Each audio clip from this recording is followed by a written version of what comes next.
Operating Room 6, Case 3, to follow. Surgeon, Hellman. Patient, Moran. Anest, Warden. Procedure, temporal lobe biopsy. Equip, craniotray, Lucidine protocol.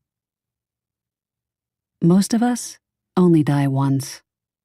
Death is something we fear, we avoid, we struggle against, denying its inevitability. Not so for Grace D'Angelo Moran. For Grace, dying held no fear. Rather, it offered hope.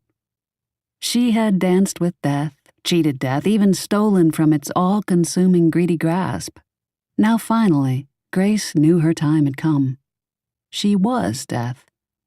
Why else the paralysis of her limbs, the eerie, disconnected feeling, as if she floated outside her body? She heard Jimmy's voice and began to struggle, impatient, desperate to return to him. All those years of her taunting death, it should come as no surprise when death chose to return the favor. As always, it was Jimmy who provided her with much-needed patience and solace. Our love.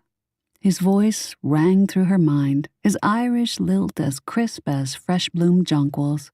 Will live forever.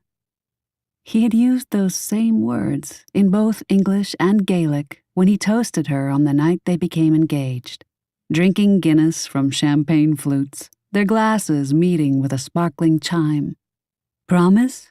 Grace had asked, reaching her hand with its new shimmering emerald engagement ring to wipe foam from his lip. Promise. Our love's too strong to die. That had been 4.5 years ago. Now, Jimmy's voice rang clear once more, pealing like church bells on Easter morn. And so, Grace struggled. Where was he? Grace fought, harder than she ever had in life. She gagged and retched, struggling with the unseen forces keeping her from Jimmy. She felt pain. First it was faint, distant pins and needles in her toes. Then a stabbing spiraling into her chest as she tried to force her lungs to expand. If her head had been less muddled, she might have remembered that corpses don't fight to breathe. But her entire being was focused on finding Jimmy. It had been so very long. His voice was so clear in her mind, he had to be near. As a final cacophony ricocheted through her head, she wrestled her eyes open, anticipating being greeted by Jimmy's wide grin. A bright white light flooded over her, drowning her in its brilliance.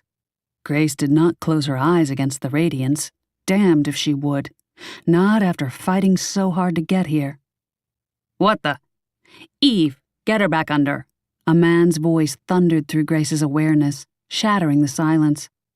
I'm working on it, Dr. Hellman. The silhouette of a woman's head eclipsed the light, filling Grace's vision. It's a reaction to the Lucidine. Give me a second. Grace's body bucked as an invisible force drove air into her trachea just as she was trying to breathe out. Her throat spasmed against the sneak attack. Tears seeped from her eyes. Corpses didn't cry. The woman turned toward her, revealing deep gray eyes above a surgical mask, wisps of blonde hair escaping from the paper cap that covered her head. Hurry up! I'm drilling into her brain! The unseen man's voice roared like a lion, dissolving into nonsense syllables as it penetrated the mists shrouding Grace. He sounded nothing like Jimmy. Where was Jimmy? You're at Angels of Mercy Medical Center, the woman told Grace in the chipper tones of a disc jockey announcing top 10 hits. Her hands flew in and out of Grace's peripheral vision, revealing fluttering glimpses of shiny glass ampules. I'm Dr. Warden. I'm going to put you back to sleep, and when you wake up again, everything will be all right. Grace no longer fought the tears. She closed her eyes, surrendering the light. The woman lied. Jimmy was dead, and she was still very much alive. Everything would not be all right.